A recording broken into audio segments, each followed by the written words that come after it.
कुछ एक झूठ हमारे दिमागों में बैठा दिए जाते हैं।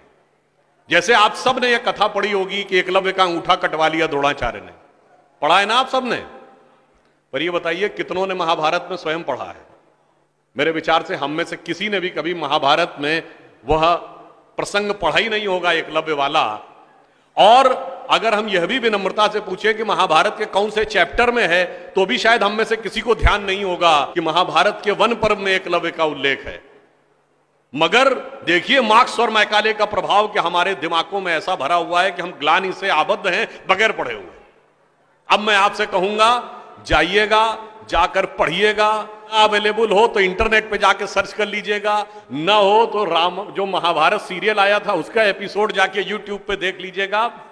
कि किस्सा ये था कि जब आपको, चाहे आपने कथा सुनी होगी कि कुत्ते का मुंह बाणों से भर गया था जो एकलव्य ने तीर चलाए थे, और जब वह तीर अर्जुन निकालते हैं तो उस कुत्ते के मुंह में एक खरोंच तक उस बाण से नहीं आई होती है, तो वो चौंक जाते हैं क्योंकि ये सामान्य तीर नहीं है। उन्होंने कहा तो दिव्य अस्त्र है कि मुंह में पूरा तीर से भर गया मुंह और इसके बाद भी एक खरोंच नहीं आई। आप कहेंगे दिव्यास्त्र का मतलब क्या? दिव्यास्त्र का मतलब ये है, जैसे रशिया यूक्रेन की लड़ाई चल रही है ना, इससे पहले मिडिल ईस्ट की लड़ाई देती थी, तो जो मिसाइल जाती है वो लेजर गाइडेड जाती है, जिस बिल्डिंग पे गिरना उसी बिल्डिंग पे गिरती है, अगल बगल पे नहीं गिरती, क्योंकि the direction is precise to the meters. पर अगर मुंह के अंदर जाए और खाल पर खरोंच ना आए, इसका मतलब it is so much strongly guided that it is precision to the micrometers. तो जब ये वो देखते हैं ये दिव्यास्त्र चलाना, तो उन्होंने कहा दिव्यास्त्र राजा चला सकता है, ये कैसे सीखा इसने? तो जब द्रोणाचार्य उससे पूछते हैं कि तुमने ये किससे सीखा, तो कहता आपसे सीखा गुरुजी। कहते मैं तो तुम्हें जानता नहीं बालक, तुम अपना परिचय दो। अब यहीं पर बिंदु है। एकलव्य क्या कहता है? मैं मगध नरेश जरासंध के प्रधान सेनापति हिरण्यधनु का पुत्र एकलव्य। अरे वो मगध के chief of the arm forces का बेटा था। यदि आप ये कह रहे हैं कि वनवासी था, तो ये भी पूरा वाक्य तो पूरा करो कि वो सेना अध्यक्ष था। मगर देखिए कितनी चालाकी से छुपा लिया आधे तथ्य को, और उसके बाद हमारे दिमागों में भर दिया कि ये बहुत गलत किया गया।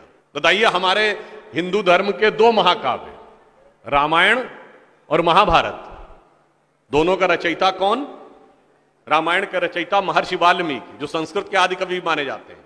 आज जो वाल्मीकि समुदाय है वो किसमें आता है? शेड्यूल कास्ट में। महाभारत के रचयिता और वेदांत और मीमांसा के रचयिता महर्षि वेदव्यास, जिनकी मां मछुआरिन थी, वह समुदाय किसमें आता है? कुछ राज्यों में, दिल्ली में शेड्यूल कास्ट में, यूपी में अति पिछड़े में। तो मेरे भाई, संत रैदास, नामदेव, कबीर, दादू, ये सब पूज्य संत हुए, फिर भी हमारे दिमागों में ये भरा जाता है। और कौन भरता है? वो लोग भरते हैं जो अपने यहां समाज के गरीब वर्गों की खरीद फरोख्त करते थे। और आपको यह भी बात बता दूं, जब हम कभी अपने यहां कहते हैं फॉरेन ट्रेवलर्स ने दिखाओ क्या लिखा है, तो मैं ये बात आपसे कहता हूं, इसको भी जाके चेक कर लीजिएगा। किसी फॉरेन ट्रेवलर का सबसे ऑथेंटिक जो रेफरेंस माना जाता है, वो चंद्रगुप्त मौर्य के समय में मेगास्थनीज आया था ग्रीस से, जिसने अपनी किताब लिखी है इंडिका, आज से 2300 साल पहले। वो इंडिका किताब आज उपलब्ध नहीं है, मगर उसके उद्धरण तमाम जगहों पे हैं, तो प्रूवन है किताब थी। उसने भारतीय समाज में व्यवस्था का वर्णन करते हुए लिखा है कि यहां पर 7 जातियां हैं, मगर महत्वपूर्ण बात यह है यहां इतनी समरसता, इतना सामंजस्य है कि यूनान के समाज के समान यहां कोई समाज का ऐसा वर्ग नहीं है जिसके साथ शोषण या भेदभाव किया जाता हो। ये एक विदेशी लिख रहा है। और मैं एक और बात आपसे बताना चाहता हूं, बहुतों को नहीं पता होगा, गांव में पंचायत होती है ना, ये पंचायत में 5 की संख्या कहां से आती? ये 4 या 6 क्यों नहीं? 5 की संख्या जानते कहां से आती है? 4 वर्ण माने गए थे, तो किसी भी गांव में निर्णय लेना होगा तो चारों वर्णों का एक एक प्रतिनिधि होगा, और 5वां जानते कौन होगा? गांव के बाहरी क्षेत्रों में रहने वाले वो वनवासी जो प्रत्यक्ष रूप से गांव का हिस्सा नहीं है, पर हमारे निर्णय का प्रभाव उनके जीवन पर भी पड़ेगा, तो 5वां प्रतिनिधि उनका होगा। वहां से यह पंचायत का भाव आता है। और फिर मैं आपसे कहना चाहता हूं, हमारे दिमाग में एक और चीज भर दी गई कि जाति व्यवस्था हमने बनाई। आपको पता है कास्ट शब्द कहां से आया? ये कास्ट अंग्रेजी का शब्द नहीं है, ये पुर्तगीज भाषा का शब्द है। और 1931 में जो अंतिम जनगणना जाति के आधार पर उसमें 4114 जातियां हैं हिंदू समाज में, जिसमें अब 6000 बताई जाती हैं। मैं चैलेंज करके पूछता हूं, कोई दिखाओ तो किसी धर्म ग्रंथ में 6000 जातियां लिखी हो, और जहां लिखी उसमें इससे ऊंचे ये, इनके नीचे ये ऊंचा ये नीचा, कौन से धर्म ग्रंथ में लिखा है? ये माली ऊंचे की तेली ऊंचे, सुनार ऊंचे कि लोहार ऊंचे, कहां लिखा है? जानते हैं कहां लिखा है? एक British census commissioner Herbert Risley द्वारा किए गए सेंसस में हिंदू समाज को जातियों में विभाजित करके ऊपर से नीचे तक लिखा गया, और फिर वो हमारे ऊपर अध्यारोपित कर दिया गया है। हमारे दिमागों में कैसी कैसी बातें भरी जाती हैं। एक थोड़ा लिबर्टी लेते हुए यह भी कहना चाहूंगा, महिलाओं को पढ़ने का अधिकार नहीं दिया जाता था। अब ये बताइए, हमारे यहां दिल्ली में लोगों को ध्यान नहीं होता है, आप लोगों ने मैत्री कॉलेज और गार्गी कॉलेज है ना, ये मैत्री और गार्गी कौन थी? ये वैदिक काल की 20-22 विदुषी स्त्रियों में से एक हैं। गार्गी ने ऋषि याज्ञवल्क्य के साथ शास्त्रार्थ किया।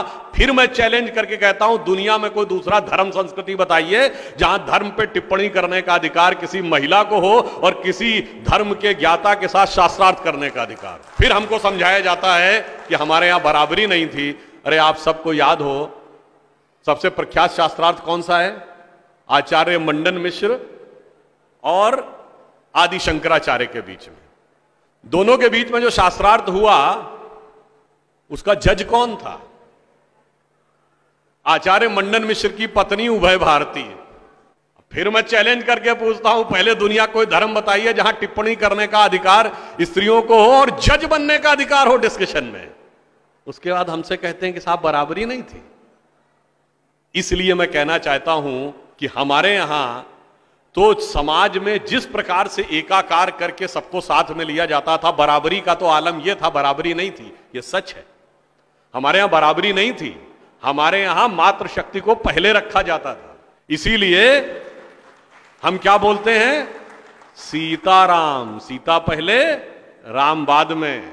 लक्ष्मी नारायण, लक्ष्मी पहले नारायण बाद में। गौरी शंकर, गौरी पहले शंकर बाद में। राधे कृष्ण, राधा पहले कृष्ण बाद में।